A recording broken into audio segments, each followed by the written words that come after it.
کہ حضرت کعب الاحبار یہ فرماتے تھے کہ اگر میں یہ کلمات نہ پڑھتا تو یہودی مجھے انسان سے گدھا بنا دیتے جادو کے بل بوتے پر۔ فقیل لہ ما ہن،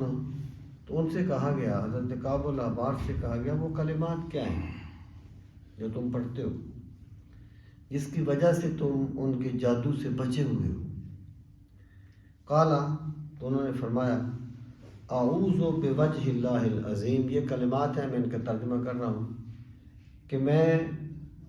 عظمت والے رب کی ذات کی پناہ چاہتا ہوں، الذی لیس شیء اعظم منہ، وہی ذات جس سے عظمت والی کوئی چیز نہیں ہے، وبکلمات اللہ التامہ، اور میں اللہ تعالیٰ کے مکمل کلمات کی پناہ میں آتا ہوں، التی لا یجاوزہن بر ولا فاجر، کہ جن کلمات سے نہ کوئی نیک باہر جا سکتا ہے نہ بد باہر جا سکتا ہے، وباسماء اللہ الحسنی، اور میں اللہ تعالیٰ کے پاک ناموں کی پناہ چاہتا ہوں،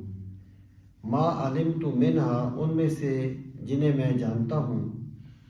وما لم عالم، اور وہ بھی جنہیں میں نہیں جانتا، من شر ما خلق، اس چیز کے شر سے پناہ چاہتا ہوں جو اللہ نے پیدا کی، وزرع، اور اللہ تعالیٰ نے پھیلا دی، وبرع، اور جسے اللہ تعالیٰ نے تخلیق کیا یا جسے پروان چڑھایا اللہ تعالیٰ نے۔ تو یہ ہیں وہ کلمات، اعوذ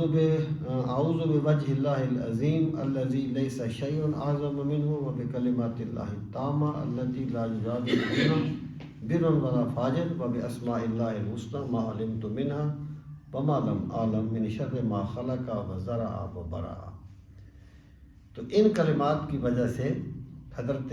کعب الاحبار یہود کے جادو سے محفوظ رہے۔